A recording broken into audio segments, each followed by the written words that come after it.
जळगाव शहरातील छत्रपती शिवाजीनगर उड्डाणपुलावर अपघात झाल्यानंतर पोलीस अधीक्षकांकडून अवजड वाहतुकीसाठी नियमावली जारी करण्यात आली आहे।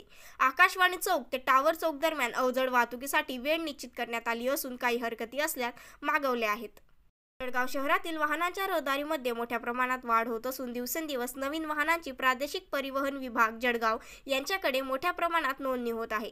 जळगाव शहराचा विचार करता आकाशवाणी चौक ते रेल्वे स्टेशन पावेतोचा मार्ग जास्त रहदारीचा असून या मार्गावर जिल्हाधिकारी कार्यालय, पोलीस अधीक्षक कार्यालय, शाळा, महाविद्यालय, रेल्वे स्टेशन, बस स्थानक, मुख्य बाजारपेठ, सरकारी व खासगी दवाखाने, बँका व मोठ्या प्रमाणात नागरी वस्ती आहे।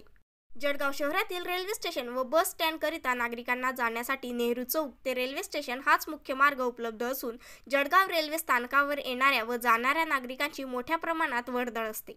सर्वसामान्य नागरिकांच्या तक्रारी, शालेय व महाविद्यालयीन विद्यार्थी, नागरिक व वाहनधारक यांची सुरक्षितता व जळगाव शहरातील वाहतूक कोंडीचा प्रश्न या सर्व बाबींचा सांगोपांग विचार पोलीस प्रशासनाने त्या ठिकाणी वाहतुकीचे मार्ग बदलत करण्याचे आदेश दिले आहेत।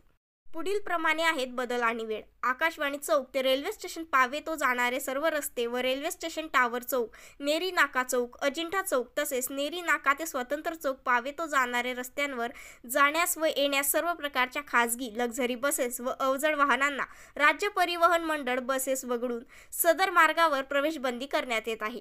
अवजड वाहने माल वाहतूक करणारी शहरात अजिंठा चौक, नेरी नाका, टावर चौक, शिवाजीनगर उड्डाणपूल या मार्गाने सकाळी 9 ते दुपारी 3 वाजेपर्यंत आणि रात्री 9 ते सकाळी 6 वाजेपर्यंत या कालावधीतच माल वाहतूक करता येणार आहे। अधिसूचना शासकीय राजपत्रात प्रसिद्ध झाल्यापासून 1 महिन्यापर्यंत उक्त मसुद्यासंबंधी कोणत्याही व्यक्ती, संस्थेकडून ज्या कोणत्याही हरकती किंवा सूचना असतील त्यांनी त्या सूचना मुदत संपण्यापूर्वी सादर केल्यास त्यावर पोलीस अधीक्षक जळगाव विचार करतील। जळगाव शहरातून शाहीर तेलींची report, BK time news live साठी।